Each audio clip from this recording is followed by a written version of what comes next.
बिस्मिल्लाहिर्रहमानिर्रहीम। अस्सलाम वालेकुम डियर स्टूडेंट्स। आज का हमारा टॉपिक है सेल ऑर्गेनेल, यानी कि आज हम सेल ऑर्गेनेल्स को डिस्कस करेंगे।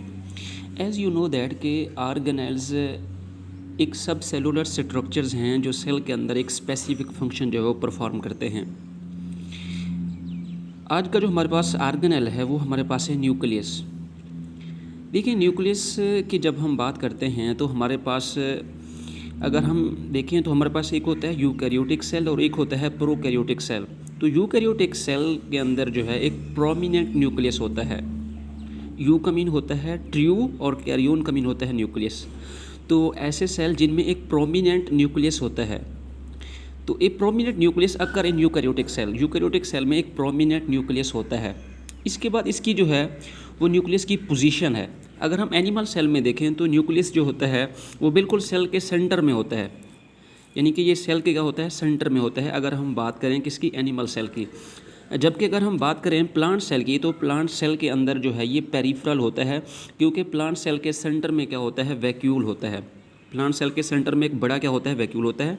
फॉर एग्जांपल हमारे पास ये जो सेल है, इस सेल को हम नाम देते हैं किसका, प्लांट सेल का। तो ये जो प्लांट सेल है, प्लांट सेल के सेंटर में क्या होगा, वैक्यूल होगा और इसकी साइड पे क्या होता है, न्यूक्लियस होता है। जबकि अगर हम एनिमल सेल की बात करें तो एनिमल सेल के जो सेंटर होता है उस सेंटर में क्या होता है, न्यूक्लियस होता है। इसके अलावा अगर हम देखें तो हमारे पास न्यूक्लियस के अंदर जो डिफरेंट कंपोनेंट होते हैं, यानी कि दरअसल हमारे पास जो न्यूक्लियस है ये एक सेल का क्या है, एक ब्रेन है। जिस तरह हमारे पास एक ब्रेन होता है, हमारी बॉडी की जितनी भी एक्टिविटी होती हैं उन तमाम एक्टिविटी को हमारा जो ब्रेन है वो कंट्रोल करता है। सिमिलरली जो न्यूक्लियस है, ये न्यूक्लियस जो है ये सेल का क्या है, एक ब्रेन है और सेल के अंदर जितनी भी इंफॉर्मेशन होती हैं उन तमाम इंफॉर्मेशन को ये क्या करता है, कंट्रोल करता है। इसी तरीके से जितनी भी जेनेटिक इंफॉर्मेशन होती हैं जो कि एक यानी कि पेरेंट्स से ऑफस्प्रिंग में ट्रांसफ़र होती हैं, तो वो भी इस न्यूक्लियस के अंदर स्टोर होती हैं। अगर हम न्यूक्लियस के जो है वो पार्ट्स या कंपोनेंट की बात करें तो न्यूक्लियस क्या होता है, एक डबल मेम्ब्रेन से बाउंडेड होता है और उस डबल मेम्ब्रेन को हम न्यूक्लियर इन्वेलप का नाम देते हैं। अगर हम इसकी स्ट्रक्चर यहाँ देखें तो फॉर एग्जांपल यहाँ पे क्या हमारे पास एक ये जो स्ट्रक्चर है ऑफ न्यूक्लियस, तो इसमें ये जो आपको मेम्ब्रेन नज़र आ रही है, इस मेम्ब्रेन को हम क्या कहते हैं, न्यूक्लियर मेम्ब्रेन कहते हैं। यानी कि ये जो मेम्ब्रेन है, इस मेम्ब्रेन को हम क्या कहते हैं, न्यूक्लियर मेम्ब्रेन कहते हैं, या हम इसको न्यूक्लियर इन्वेलप कहते हैं, जो न्यूक्लियस को क्या करता है, कवर करता है। और ये क्या है, ये एक डबल मेम्ब्रेन है। अब इसके दरमियान में क्या होते हैं, पोर होते हैं, जिन्हें हम कहते हैं न्यूक्लियर पोर। अब इन न्यूक्लियर पोर का काम ये होता है कि जो मटेरियल होता है, यानी कि इसके गिर्द क्या है, साइटोप्लाज्म है और इसके अंदर जो है वो है न्यूक्लियोप्लाज्म। तो जो एक्सचेंज होता है मटेरियल का, यानी कि फ्रॉम साइटोप्लाज्म टू न्यूक्लियोप्लाज्म और न्यूक्लियोप्लाज्म से साइटोप्लाज्म की तरफ, तो ये जो मटेरियल की मूवमेंट होती है वो इन पोर के थ्रू होती है, जिसे हम कहते हैं न्यूक्लियर पोर। इसके अलावा हमारे पास इसके अंदर देखें तो हमें जो है एक जो है डार्क स्पॉट नज़र आ रहा है। इस डार्क जो स्पॉट है इसको हम क्या कहते हैं, न्यूक्लियोलस कहते हैं। तो ये जो स्ट्रक्चर नज़र आ रहा है जो कि न्यूक्लियस के अंदर होता है, इसको हम कहते हैं न्यूक्लियोलस।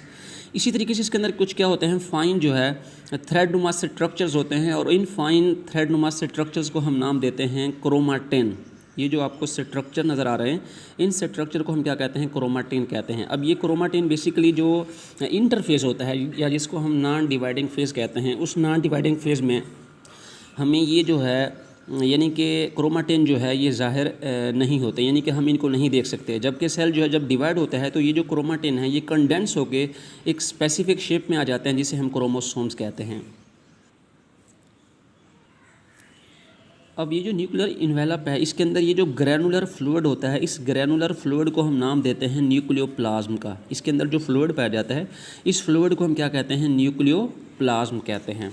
तो इसी चीज़ को हम यहाँ देखें तो हमारे पास यहाँ पर है nuclear envelope.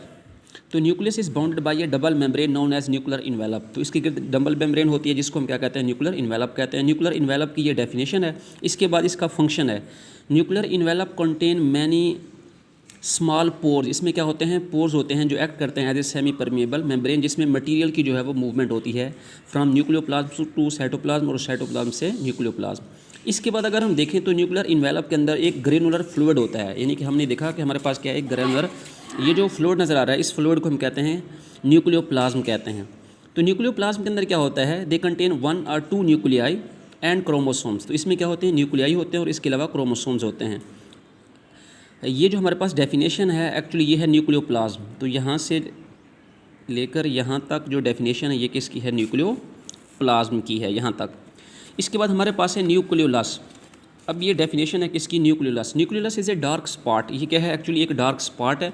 It is the site where ribosomal RNA are form and assembled as a ribosome. तो ये इसकी डेफिनेशन है कि ये एक डार्क स्पॉट है और इसका फंक्शन ये होता है कि यहाँ पे क्या होता है, बेसिकली राइबोसोमल आरएनए जो है इनको तैयार किया जाता है। इसके बाद है क्रोमोसोम्स। तो chromosomes are visible only during the cell division, यानी कि जब सेल डिवाइड होता है तो उस दौरान ये क्रोमोसोम हमें नज़र आते हैं। यानी कि इसके अंदर पहले क्या होते हैं, फाइन थ्रेड्स होते हैं। अब इन फाइन थ्रेड्स को हम क्या कहते हैं, क्रोमाटिन कहते हैं। लेकिन जब सेल डिवाइड होता है तो ये क्रोमाटिन क्या करते हैं, एक स्पेसिफिक शेप में आ जाते हैं। अब इस स्पेसिफिक शेप को हम क्या कहते हैं, क्रोमोसोम्स कहते हैं। Chromosome are visible only during cell division, while during the interphase या non dividing phase of cell they are in the form of fine thread like structure known as chromatin. तो ये जो फाइन थ्रेड नुमा structures हैं इनको हम क्या कहते हैं, क्रोमाटिन कहते हैं। तो क्रोमोसोम किससे बने होते हैं, they are composed of DNA and protein. अब इसके अलावा अगर हम प्रोकैरियोटिक सेल की बात करें तो ये डेफिनेशन है क्रोमोसोम्स की और इसके अलावा क्रोमाटिन की, यहाँ से लेकर यहाँ तक। इसके बाद है प्रोकैरियोटिक सेल्स जो होते हैं उनमें प्रोमिनेंट न्यूक्लियस नहीं होता और इनका जो क्रोमोसोम्स होता है बेसिकली वो सिर्फ जो है वो डीएनए से बना होता है और वो डायरेक्टली जो है वो सब मर्ज्ड होता है इनटू द साइटोप्लाज्म। तो इसका जो न्यूक्लियस होता है वो डायरेक्टली जो है वो साइटोप्लाज्म के अंदर सब मर्ज होता है, इसमें कोई भी न्यूक्लियर इन्वेलप नहीं होता। अल्लाह ताला आप सबको और आपके अज़ीज़ व अक़ारिब को आसानियाँ अता फ़रमाए और आगे आसानियाँ तकसीम करने का शर्फ़ हासिल करे।